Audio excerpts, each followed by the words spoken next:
In today's episode, I'm going to show you a way to always get your major scales right 100% of the time. Let's get started. So, full disclosure, I did not invent this method. I first learned about this method from a fantastic music educator called Pebber Brown. As a side note, I want to inform you that a couple of years ago, Pebber Brown passed away. I didn't realize this until last week when I was about to upload this video. I thought about it.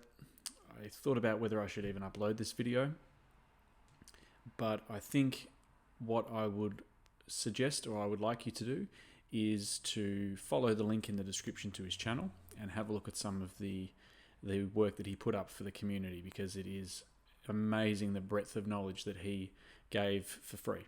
So if you enjoy this video and if you enjoyed this method, please click on the link in the description and you can go and watch some of his other videos, and who knows, it may help his family. With that, let's get back to the video.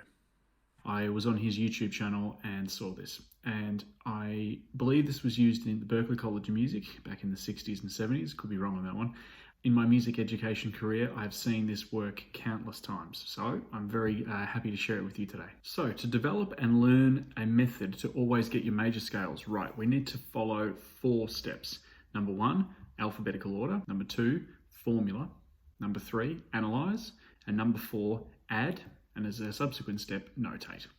Let's dive a little bit deeper. Okay, so let's go through this now. Major scales, 100% right every time. We have a 4-step process, as explained a little bit earlier. Step number 1, we write out the pitches in alphabetical order. So we're going to use the key of C major to start with, because it's going to help you understand the idea of the relationship between the 2 notes, okay? And we'll do another example as well as we go. But to start with, let's start in the key of C major. We're going to write out the pitches in alphabetical order. So we do that, and we start on C all the way back to C. Now, if you're not familiar with the musical alphabet, please go back to my channel. You'll see a video. One of the first ones I put up was the idea of the musical alphabet. So step number 2, we're going to put the following formula underneath each of these letters. Okay, the major scale formula for every major key is tone, tone, semitone, tone, tone, tone, semitone. Now, if you're in America or Canada, it will be whole step, half step, whole step, whole step, half step, okay? Same thing, different terminology, okay? So from here on in, if I use tone and semitone, I'm also referring to whole and half steps. That's step number 2. Step number 3 and 4, analyze and then add. They kind of work in tandem. And the question we need to ask ourselves all the time, to break this down as simply as possible, is blank to blank a blank? Now you think, well, what does that mean? The question should be, is C to D a tone? Or is G to A tone? Okay, we ask ourselves that question. And the good thing is it's either going to be a yes or a no answer. So let's work through this together. This is my process that I do in my head and that I also explain to my students. And this is it written down. Okay, so you can sort of follow along. I've got a piano here to help as well with the visualization of the intervals. So the first question I ask, is C to D a tone? So from here to here would be a semitone. From here to here would be a semitone. 2 semitones make up a tone. Yes, it is a tone, so we move on. We don't need to change anything. Is D to E a tone? Yes, it is, so we move on. Is E to F a semitone? You betcha, they're right next door, so we move on. Is F to G a tone? Yes, it is, so we move on. Is G to A a tone?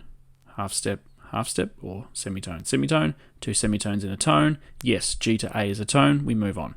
Is A to B a tone? Yes, it is. Is B to C a semitone? Yes, if we were to continue this piano, it would become C again. It would just keep looping and looping. So the idea of semitones and tones, and we look at it on the piano just quickly, if I start on this C note and I go up to the C sharp D flat note here, that's a semitone or a half step. If I go up further, I've gone 2 half steps, which equals a tone. So from C to D is a tone. From E to F sharp, G flat is a tone. From A to B is also a tone. So there's heaps of tones and semitones. Okay, that's what we're looking for. I just had the piano there to help you sort of visualize that. So we end up with the finished product of the C major scale. All right, C, D, E, F, G, A, and B. No sharps or flats, as you can see. All right. So again, the reason why I started in C was to get you familiar and accustomed to this idea of semitones and tones and visualizing it. Let's try another key now. Okay, so we're going to do the key of A flat major. Step 1 is going to be alphabetical order. So we need to write it out in alphabetical order, which I've done here. We keep it as an A flat, not an A, because we're in the key of A flat major. Otherwise, we're going to get a little bit too confused. So we've put it all there in alphabetical order. Step number 2, we're going to put the formula in again, okay? Tone, tone, semitone, tone, tone, tone, semitone. Again, step 3 and step 4, we want to analyze and add. So they're going to work in tandem together. We ask ourselves, is A flat to B a tone? No, it's not. So what do we do? Let's first look at what the distance is between A flat and B. So A flat is here. It's a semitone, tone, tone and a half. 3 semitones. Now we learned before that 2 semitones make up a tone. So we need to change the note from being a B. We need to drop it by a semitone. To do that, we're going to bring it 1 note back, which is now a B flat. So that needs to become a B flat. Then, is B flat to C a tone? Yes, it is. So we move on. Is C to D a semitone? No, C to D is a tone. So that needs to become a D flat. Now, obviously, as you're going through this, you're going to be making adjustments to it. Okay, so obviously, it's a bit sort of crude, but as we go through this, we're going to be changing the notes, okay?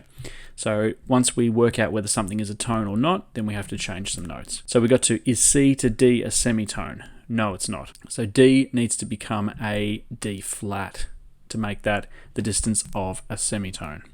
So this now becomes a D flat. Okay. Then it becomes, is D flat to E a tone? No. So E needs to also become an E flat, which will then create the distance of that tone. So is E flat to F a tone? That's the next question we ask ourselves. Yes, it is. So we move on. Is F to G a tone? F sharp, G. Yes, it is. So we don't need to do anything. And then is G to A flat a semitone? So there we've gone through the process step by step, and we now have our finished product of the A flat major scale. A flat, B flat, C, D flat, E flat, F, G, and A flat. So it has 1, 2, 3, and 4 flats in its key signature. So because of what you've just seen, you've now learned a bulletproof method to always getting the major scales right every single time. As a nice little byproduct, once you go through the process that I've just outlined, you'll easily be able to discover how many flats or sharps a key has. So by learning to write your major scales, you're automatically learning your key signatures. Talk about a cool byproduct.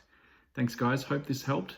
If you'd like me to do a video on another topic, please let me know in the comment section, and I'll talk to you soon.